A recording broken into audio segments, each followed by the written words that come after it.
তো বন্ধুরা, আজকে মুনলাইট ইন্টারনেট ক্যাফে একটা নতুন ভিডিও নিয়ে চলে এসেছে আপনাদের সামনে। যারা যারা আগে থেকে কৃষক বন্ধু পেতেন তাদের জন্য একটা ফর্ম দিয়েছেন। তো সেই ফিল্ড ভেরিফিকেশন ফর্মটি কিভাবে সঠিকভাবে নির্ভুলভাবে ফর্মটি ফিল আপ করবেন, সেই ফর্ম ফিল আপের ভিডিওটি আজকে তুলে ধরছি। আপনারা অবশ্যই গুরুত্বপূর্ণ সহকারে ভিডিওটি পুরো প্রথম থেকে দেখবেন, তাহলে সব বুঝতে পারবেন।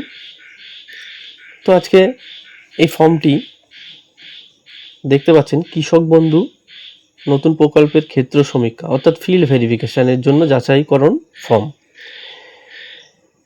তো সর্বপ্রথম এই ফর্মটি ফিল আপ করতে কৃষক বন্ধুর আইডি নাম্বারটা আপনার বিশেষ করে প্রয়োজন আছে। তো এই আইডি নাম্বারটা যারা জানেন অবশ্যই বসিয়ে দেবেন, যারা না জানে এই আইডি নাম্বারটা কোথা থেকে পাবেন অবশ্যই এটা নিয়ে আমার একটা ভিডিও আসবে। তো আজকে ফর্ম ফিল আপটা আমি 1 নম্বর থেকে দেখিয়ে দেব পুরো লাস্ট পর্যন্ত, আপনারা দেখতে থাকুন।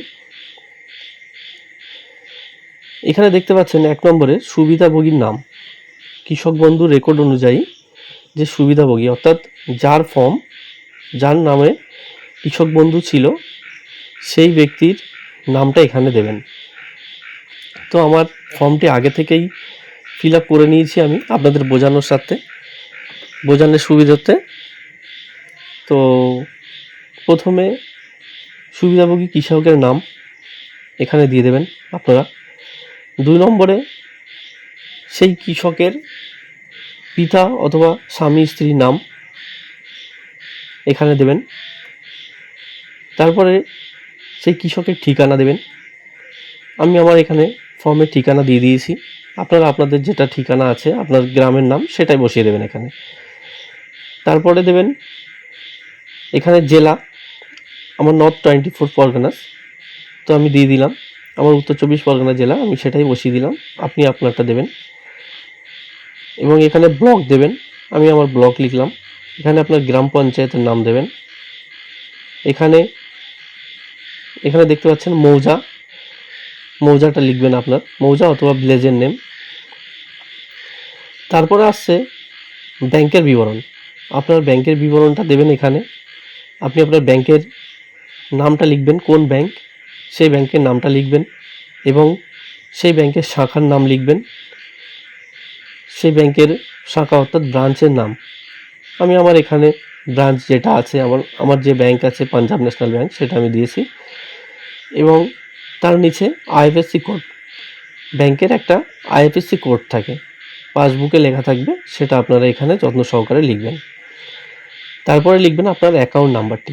এখানে একটা জিনিস বলে রাখি, এখানে যে ব্যাংক অ্যাকাউন্ট নাম্বারটা আপনারা লিখবেন সেই ব্যাংকে অবশ্যই ডিবিটিটা থাকা দরকার, তাহলে ভালো হয়। তারপরে আপনার আধার সংযুক্ত মোবাইল নাম্বারটি দেবেন আপনার, অর্থাৎ আধার কার্ডে যে মোবাইল নাম্বারটা লিঙ্ক করা আছে সেই নাম্বারটা এখানে ইনপুট করবেন। তারপরে আধার নাম্বারটা লিখবেন আপনি, আমি আমার এখানে আধার নাম্বার লিখলাম। তারপর এখানে এপিক নাম্বার অর্থাৎ ভোটার আইডেন্টি কার্ডে যে নাম্বার আছে এপিক নাম্বার, সেটা আপনি দেবেন। তারপর আপনি এখানে এসি নাম্বার অর্থাৎ অ্যাসেম্বলি যেটা আছে আপনার, আমি আমার দেগঙ্গা অ্যাসেম্বলি 120 নাম্বার, সেটা আমি এখানে দিলাম। আপনি আপনার অ্যাসেম্বলি যেটা আছে সেই নাম্বারটা লিখবেন। তারপরে পার্ট নাম্বার, আপনি কত নম্বর পার্টে ভোট দিতে যান সেই পার্ট নাম্বার। এখানে অনেকে যদি এগুলো না খুঁজে পান, আপনাদের লাস্ট 2026-এর যে ভোট হয়ে গেছে বিধানসভা, সেই বিধানসভা ভোটের আগে আপনাদেরকে একটা করে বিএলও রিসিপ্ট দিয়েছিল ভোট দিতে যাওয়ার, সেই রিসিপ্টটাতে দেখবেন এটা ডিটেলস পুরোটাই লেখা থাকবে। আর যদি সেটাও আপনাদের কাছে না থাকে তাহলে ভোটার ইনফরমেশান লিখবেন গুগলে গিয়ে, ওখান থেকে আপনার এপিক নাম্বার দিয়ে দেখতে পারবেন। এবার আপনার সেই যে পার্ট নাম্বারটা লিখবেন, আপনার সেই পার্ট নাম্বারে কত নম্বর সিরিয়ালে আপনার নামটা আছে 2026-এ, সেই সিরিয়াল নাম্বারটা লিখবেন এখানটায়। তারপরে বলেছি এখানে এসআইআর WBLA 2026 ভোটের জন্য ASD তালিকায় পাওয়া গেছে, অথবা found in ASDD list of SIR WBLA 2026 poll. এখানে ইয়েস অথবা নো, এখানে আপনি ইয়েস করবেন, যেহেতু আপনি এখানটায় 2026 ভোট দিয়েছেন বা খসড়া তালিকায় আপনার নাম ছিল 2026। যদি আপনার 2026 খসড়া তালিকায় নাম থেকে থাকে তাহলে আপনি এখানটায় ইয়েস লিখবেন অথবা নো লিখবেন। তারপর বলছে আপিল ট্রাইব্যুনালে মুলতবি রয়েছে কিনা। যদি ট্রাইব্যুনালে মুলতবি থাকে, পেন্ডিং থাকে, তাহলে এখানে নো লিখবেন, ইয়েস লিখবেন। আর এখানটায় মুলতবি CA আবেদন, আপনার CA-তে যদি মুলতবি থাকে সেটাও ইয়েস অথবা নো লিখে দেবেন। এবার বলছে 9 নম্বরে PM কিষাণের সুবিধাভোগী কিনা, আপনি কি PM কিষাণ পান। এখানে আমি নো দিয়ে দিয়েছি যেহেতু আমি পাই না। তো আপনি যদি পেয়ে থাকেন সেটা ইয়েস লিখবেন অথবা নো লিখবেন। এখানে আপনার পেশাটা দেবেন, আপনি কি করেন। আমি এখানে ফার্মার, যেহেতু কৃষক বন্ধুর ফর্ম এটা, যে কৃষক সেই কৃষকের ফর্মটা ফিল আপ হচ্ছে, তাহলে আপনি ফার্মারটাই দেবেন। বা অন্য যদি আপনার এর মধ্যে থেকে থাকে কেন্দ্রীয় সরকারের কোনো বা রাজ্য সরকারের কোনো স্থায়ী কর্মী বা কিছু, এখানে যদি সেটা হয়ে থাকে সেটা আপনি লিখবেন। তারপর 11 নম্বরে চাষযোগ্য জমির বিবরণ। এখানটায় 11 ক কি বলছে, আপনার খতিয়ানে লেখা থাকবে। আপনার যে পর্চা আছে সেই পর্চাটাতে দেখবেন, সেই পর্চায় JL নাম্বার লেখা থাকে, আপনি JL নাম্বারটা লিখবেন, তারপর খতিয়ান নাম্বার লিখবেন।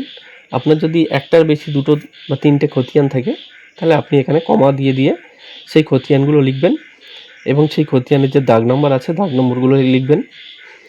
তারপরে এখানে বলছে চাষযোগ্য জমির পরিমাণ একরে লিখতে হবে। এটা আপনাকে, এটা আপনি একরে কীভাবে পাবেন, যেহেতু এটা আমার 2টো খতিয়ান মিলে 15 শতক জমি ছিল, তো সেটা আমি এটা একরে লিখলাম। এটা আপনি কিভাবে বের করবেন, এটা কম্পিউটারে গুগলে গিয়ে লিখবেন শতক টু একর, তো সেখান থেকে আপনি 15 শতক বা আপনার যেটা যত শতক জমি আছে সেই শতকটা ওখানে বসিয়ে দেবেন। দেওয়ার পরে কনভার্ট করে আপনাকে যে হিসাবটা দেবে কত একর, সেই একরটা এখানে আপনি লিখবেন। শতলিপি ROR-এর তারিখ, অর্থাৎ খতিয়ান যে আপনার ROR রেকর্ড, সেই রেকর্ডের যে তারিখ, কত তারিখে তৈরি হয়েছিল খতিয়ানটি, সেই তারিখটা এখানে বসিয়ে দেবেন। তারপরে জমির দখলের ধরন।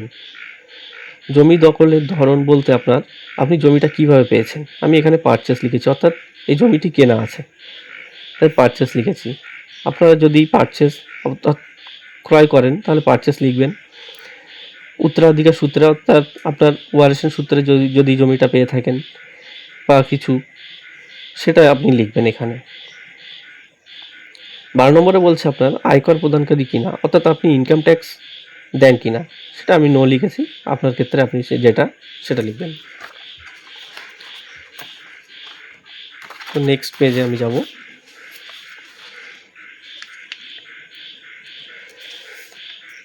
এখানে স্বামী অথবা স্ত্রীর বিবরণ, অর্থাৎ আপনার যদি স্বামীর নামে এই ফর্মটি ফিল আপ করেন তাহলে তার স্ত্রীর যে ডিটেলস সেটা আপনি এখানে বসিয়ে দেবেন।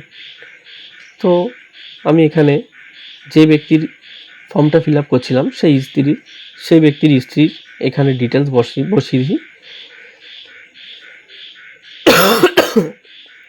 সেম এখানে সেই ব্যক্তির স্ত্রীর নাম, তার ব্যাংকের বিবরণ, কোন ব্যাংকে তার বই আছে, অর্থাৎ সেই ব্যাংকের শাখা কি আছে, IFSC code, bank account number, যেটা আপনি আগের পেজে লিখলেন সেম সেইভাবেই লিখতে হবে এখানে।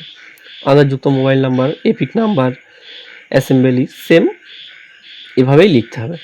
এবং এখানে আপনার KBN-এর সুবিধাভোগী কিনা, অর্থাৎ কৃষক বন্ধুর সে আপনার স্ত্রী অথবা স্বামী কৃষক বন্ধু পেতেন কিনা সেটা আপনি এখানে লিখবেন। আমি এখানে ইয়েস লিখেছি, তো আপনারা আপনাদের মতো লিখবেন। যদি কৃষক বন্ধু পায় তাহলে অবশ্যই ইয়েস লিখবেন, না পেলে নো। সেম আগের ফর্মে যেটা দেখেছেন এসআইআর খসড়া তালিকায় 2026-এ নাম আছে কিনা, ইয়েস। তো যদি থাকে অবশ্যই লিখবেন ইয়েস। এই জায়গাটা মেন ইম্পর্টেন্ট, এটা অনেকেই ভুল করছে, তো এই জায়গাটা আমি বারবার করে দেখিয়ে দিলাম, এটা ইয়েস লিখবেন অবশ্যই। 2026-এ খসড়া তালিকায় আপনার নাম ছিল কিনা সেটা জিজ্ঞাসা করছে, তো আমি ইয়েস লিখেছি। তো এখানে আর তেমন কিছু বলার নেই, এখানে আর কিছুই বলার নেই, আগের পেজে বলে দিয়েছি, সেই ফর্মের সেই ডিটেলসটাই আছে এখানে। অর্থাৎ এখানে এই পেজটি যখন আপনি জমা দেবেন, এর সাথে কৃষক বন্ধুর আইডিটি অবশ্যই একটা প্রিন্ট আউট কম্পিউটার থেকে তুলে দেবেন, তার সাথে ব্যাঙ্ক অ্যাকাউন্ট, আধার কার্ড, আর ভোটার কার্ড অথবা ভোটার লিস্ট, 2026-এ ভোটার লিস্ট যেখানে আপনার নাম আছে সেই কপিটা তুলে দেবেন, আর কারেন্ট রেকর্ড দেবেন সাথে এইগুলো, এবং আপনি আপনার স্ত্রী অথবা স্বামীর সেম সেই ডকুমেন্টগুলো দেবেন সাথে। তো আজকের ভিডিও এই পর্যন্তই শেষ করছি। আপনারা অবশ্যই মুনলাইট ইন্টারনেট ক্যাফে ইউটিউব চ্যানেলটিকে সাবস্ক্রাইব করে দেবেন, অথবা আমাদের Facebook page moonlight internet cafe এই পেজটিকে ফলো করে রাখবেন। বিশেষ বিশেষ গুরুত্বপূর্ণ আপডেট পেতে আমাদের এই চ্যানেলটিকে অবশ্যই সাবস্ক্রাইব করে রাখবেন। ধন্যবাদ।